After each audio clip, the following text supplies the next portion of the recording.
आज की कहानी एक बूढ़ी माँ की, जो दर्द भरी कहानी से भरा हुआ है। तो चलिए कहानी को करते हैं शुरू। एक बूढ़ी माँ की दर्द भरी कहानी। 3 साल हो चुके थे बेटे को अपना घर छोड़कर विदेश में बसे हुए। इन 3 सालों में बूढ़ी माँ और ज्यादा बूढ़ी हो गई थी। 75 वर्ष की उम्र में सुलोचना देवी की याददाश्त काफी कमजोर होती जा रही थी। उन्हें रोजमर्रा की चीजें याद न रहती, लेकिन जो उन्हें हमेशा याद रहता वह था उनका बेटा। दिन हो या रात, एक पल भी ऐसा ना होता जब उन्हें अपने बेटे की याद ना आती। दूसरी तरफ बेटा था, जो साल भर में एक आध बार अपने माँ को फोन कर लिया करता और 1-2 मिनट से ज्यादा बातें भी ना किया करता। फिर भी यह बूढ़ी माँ टकटकी लगाए अपने बेटे का इंतजार करती रहती। एक दिन बेटे का विदेश से फोन आया। हेलो, सुन रही हो ना माँ? अनिल बोल रहा हूँ, तुम्हारा बेटा। कैसी हो माँ? मैं ठीक हूँ बेटा, तुम बहू और मेरा पोता कैसा है? माँ ने पूछा।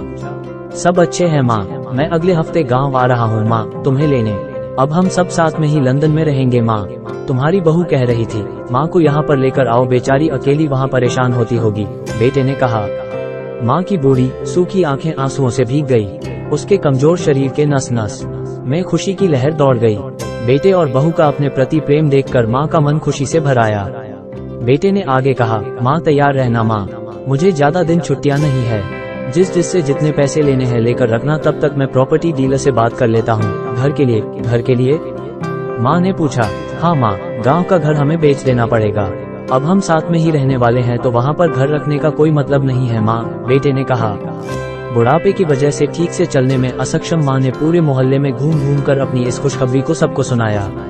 सभी को खुशी हुई। सबको लगा माँ जी के आखिरी दिन अपने परिवार के साथ खुशी से बीत जाएंगे। घर वापस आकर माँ ने अपने घर के कोने कोने को ऐसे देखा जैसे वो अपने दूसरे बेटे को देख रही हो। देखे भी क्यों ना, उस घर को अपने बेटे से कम थोड़ी समझा था। अपने पति के साथ 40 साल यही तो बिताए थे, लेकिन अब मजबूर थी बुढ़ापे के आखिरी साल बेटे और बहू के साथ बिताना चाहती थी। दिल पर पत्थर रखकर घर बेचने के लिए माँ तैयार हो गई। आनन फानन में बेटे ने घर को आधे दामों पर बेच दिया। माँ ने ज्यादा नहीं, लेकिन जिन चीजों से दिल लगा था उन चीजों को समेटा और बेटे के साथ टैक्सी में बैठकर एयरपोर्ट के लिए चली गई। एयरपोर्ट पर आकर बेटे ने माँ से कहा, माँ तुम यहाँ बेंच पर बैठो, मैं सामान और बोर्डिंग पास की जांच करा कर आता हूँ। वहाँ वक्त लगता है और खड़ा रहना पड़ता है, तुम्हें तकलीफ होगी। तुम यही आराम करो। मैं यूँ गया और यूँ आया। माँ बेंच पर बैठ गई और बेटा अंदर चला गया। काफी समय हो गया बेटा वापस नहीं लौटा।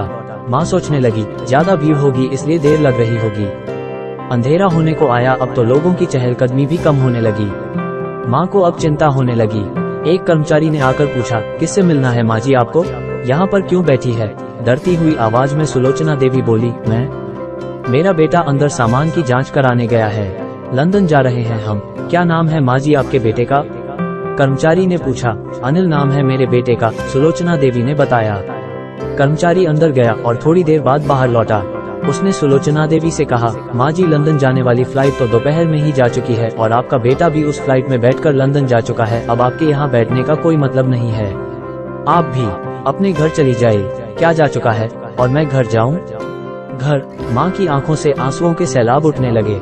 जैसे तैसे माँ घर पहुँची, जो अब उसका था ही नहीं, बिक चुका था। वो वही बरामदे में तुलसी के पास सो गई। घर के नए मालिक को उस पर दया आई तो एक कमरा किराए से उसको दे दिया। पेंशन के पैसों से खाना और किराए का बंदोबस्त हो जाता था। दिन बीतने लगे। कुछ दिनों बाद घर के नए मालिक ने सुलोचना देवी से कहा, माँ जी आप अपने रिश्तेदारों के यहाँ पर जाकर क्यों नहीं रहती है? इस उम्र में आपके लिए वही अच्छा होगा। अच्छा तो होगा, लेकिन अगर मेरा बेटा वापस आया तो उसका ख्याल कौन रखेगा? मेरा बेटा बहुत भोला है, उसे अपना ख्याल रखना बिल्कुल नहीं आता। मैं कहीं नहीं जाऊंगी, क्या पता कब उसे मेरी जरूरत पड़ जाए, माँ ने कहा। दोस्तों सच बता रहा हूँ, माँ की ऐसी बातें सुनकर मेरी आंखों में आंसू आ गए। किसी ने सच ही कहा है, पूत कपूत हो सकता है लेकिन माता कभी कुमाता नहीं होती। दोस्तों आप सभी से हाथ जोड़कर विनती करता हूँ, अपने माता पिता की जितनी हो सके सेवा करना, उनके साथ कभी बुरा बर्ताव मत करना। दोस्तों आपको ये कहानी कैसा लगा? अगर अच्छा लगा हो तो अपने दोस्तों के साथ जरूर शेयर करें ताकि उसे परिवार के साथ कभी गलत ना हो। चले आज के वीडियो में कुछ ऐसा ही दर्द भरी कहानी थी। अगला वीडियो जल्दी ही लेकर के आएंगे। मिलते हैं हम नेक्स्ट वीडियो में, तब तक के लिए आप अपना ख्याल रखिए। जय हिंद, वंदे मातरम।